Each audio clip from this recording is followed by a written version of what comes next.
নমস্কার বন্ধুরা, আমি সুমি। আপনারা দেখছেন সুমি রান্নাঘর। দেখুন, আমি আজকে চাপিলা মাছের ঝাল চচ্চড়ি করে দেখাবো। তার জন্য আমি চাপিলা মাছগুলো সুন্দর করে ধুয়ে নিয়েছি, কেটে ধুয়ে নিয়েছি। এখন মাছগুলোতে নুন হলুদটা মাখিয়ে নেব। দিয়ে দেবো 1 চামচ হলুদ গুঁড়ো, সামান্য একটু দিলাম। দিয়ে দেবো নুন, দিয়ে মাছটাকে সুন্দর করে মাখিয়ে নেব নুন হলুদটা। দেখুন বন্ধুরা, মাছের গায়ে কিন্তু নুন হলুদ মাখানো হয়ে গেছে। আর কি লাগছে আসুন দেখুন। দেখুন বন্ধুরা, আমি কিন্তু বেগুন আলু দিয়ে চচ্চড়ি করব, ঝাল চচ্চড়ি করব মাছটা। তার জন্য আমি বেগুন আলু লম্বা লম্বা করে কেটে নিয়েছি। দেখুন, এখন আমি সবজির মধ্যে মশলাগুলো মাখিয়ে নেব। দিয়ে দেবো পেঁয়াজ কুচি। পেঁয়াজ কুচিটা একটু বেশি করে দিতে হবে। দিয়ে দেবো কাঁচা লঙ্কা। যেহেতু ঝাল চচ্চড়ি, আপনারা ঝালটা যতটা প্রয়োজন ততটা দিয়ে নেবেন। দিয়ে দেবো রসুন বাটা, সামান্য একটু আদা বাটা, দিয়ে দেবো একটু জিরে বাটা, দিয়ে দেবো হলুদ গুঁড়ো,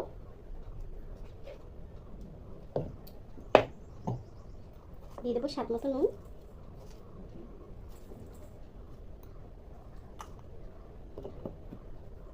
রান্নাটা আমি সর্ষের তেলে করবো, তাই দিয়ে দেবো সর্ষের তেল। দিয়ে সব উপকরণগুলো একসঙ্গে মাখিয়ে নেব।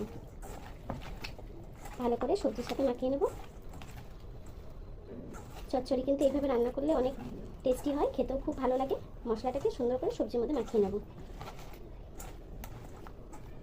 দেখুন বন্ধুরা, আমার সবজির ভিতরে কিন্তু সব মশলাগুলো সুন্দর করে মাখানো হয়ে গেছে। এখন এটাকে ঢেকে 5-10 মিনিটের জন্য রেখে দেবো। চলুন তাহলে রান্নাটা শুরু করা যাক। দেখুন বন্ধুরা, আমি একটা কড়া বসিয়ে নিয়েছি।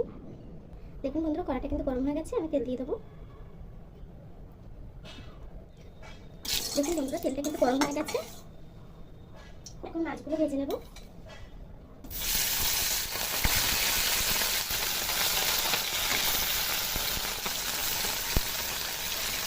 দেখুন বন্ধুরা, মাছগুলো কিন্তু একটু ভাজা হয়ে গেছে। মাছগুলো উল্টে দেবো।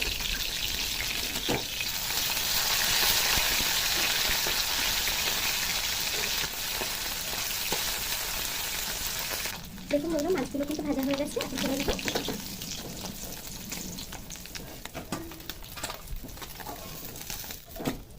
বাকি মাছগুলো আমি এভাবে ভেজে নেব।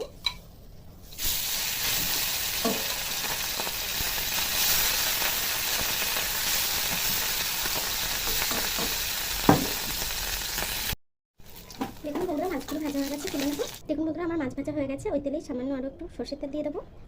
তেলটা গরম হয়ে গেছে। দিয়ে দেবো একটু কালো জিরে ফোড়ন। সেই মেখে রাখা সবজিগুলো দিয়ে দেবো। দেখুন,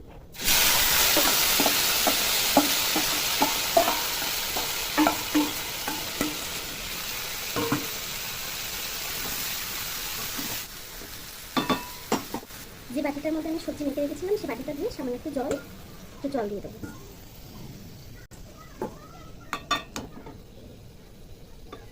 ঝালটা আমি একটু বেশি দেবো, তার জন্য একটু কাঁচা লঙ্কা দিয়েছি। তারপর 1 চামচ শুকনো লঙ্কা গুঁড়ো দিয়ে দেবো।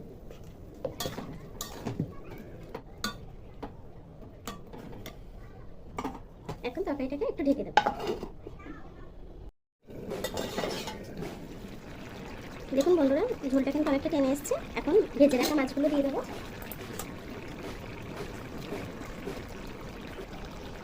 মাছগুলো সুন্দর করে পাতিয়ে দিয়েছি।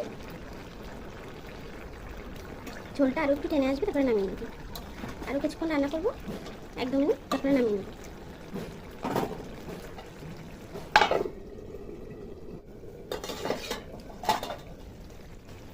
দেখুন বন্ধুরা, আমার চচ্চড়িটা কিন্তু হয়ে গেছে। আমি একটু ঝোল ঝোল নামাবো, একদম শুকনো করবো না। দেখুন কত সুন্দর হয়েছে। এখন নামিয়ে নেবো।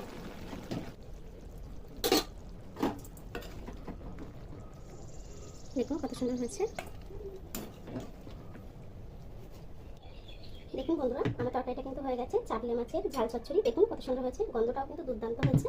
আপনারা এই রেসিপিটা ট্রাই করবেন, আর কেমন হচ্ছে আমার কমেন্ট বক্সে জানাবেন। আর আমার ভিডিওটা যদি আপনাদের ভালো লেগে থাকে, আমার চ্যানেলটাকে সাবস্ক্রাইব করে দেবেন, ভিডিওটা লাইক করে দেবেন।